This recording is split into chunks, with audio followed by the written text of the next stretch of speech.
Hi guys, welcome back to JANGLEN support number 1 sabin cebay tu ni kwai isay diwa hi le adang hi po in Facebook nga hi mi kanin hindongin imin hu adi lawa na ka ahilan profile la ka se oh adi lawa na khale iti khel ding ham imin hu iti khel ding ham ti hi kahin sei ding hin hi chun kahin vet sa ding hin a chai na ge na bia witin chule hi che ka channel la hi amasa pen hi a hi le hi channel hi ki thopin en lo se nen subscribe nei bol pen lang chule bell icon ko me hitin notification ko all ka yote chutile hi tamang video phachu mo ka in sem teng le amuma sa pen ni thei ding hi je hi chun hi che Facebook profile la ko imin iti ki khel thei ding ham khel dinga apoi mo a hele iti ki khel ding ham ti chu ka hen web sa di he chom cha nga se wi to pan pai yang te hai lo la phat lu de hen ama sa penin screen recorder ga on ingate screen recorder ko ontan tun Facebook nga direct nga lu jeng to kaloi no Facebook account na ko na ka hen web sa di he chi kaloi no a cha hitan he chi profile la lu ngai pe sa na lu profile la na lu ding hin na lu jo teng lai ta bang hi hong kilang inten ve leo chun a screen he ve leo chu chitiang le he cha ve lang hen logo khat min jet lang hen achung lang hen logo khat min logo ni o me same logo hi in logo ni o min hoi chi logo he click dham ti chu ga ve to profile min Facebook nga imin hu khel gu teng la ti he ti khel ding ham jet lang pa nga achung lang a logo hin na click de chi logo hin na click ngai le ti hin hong min tin hitia hong teng la mondang na click lo de achung lang a jet lang pa nga anoi ta he setting symbol o men setting symbol he hi che setting la he na click de hi che la he na click zo teng le ve leo chun hi ti hin hong o men tin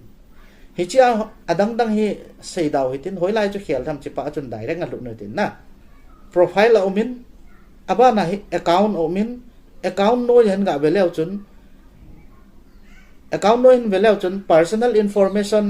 update your name and contact information connected to your Facebook account kiti hi chilai hi ne click de ga click mi to hi chilai hi click nga hi le veleu chun hi ti hin omin chiyo teng le name lai hi ga click mo hi te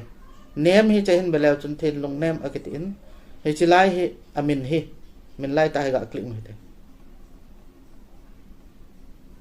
hi chi veleu chun khel thei in hom tan veleu chun hi chilai hi amin hi ka khel no mai la amin hi chakata de kamin akiba pi adi lo hi a la lai kata de hen kasut lut ding zo teng le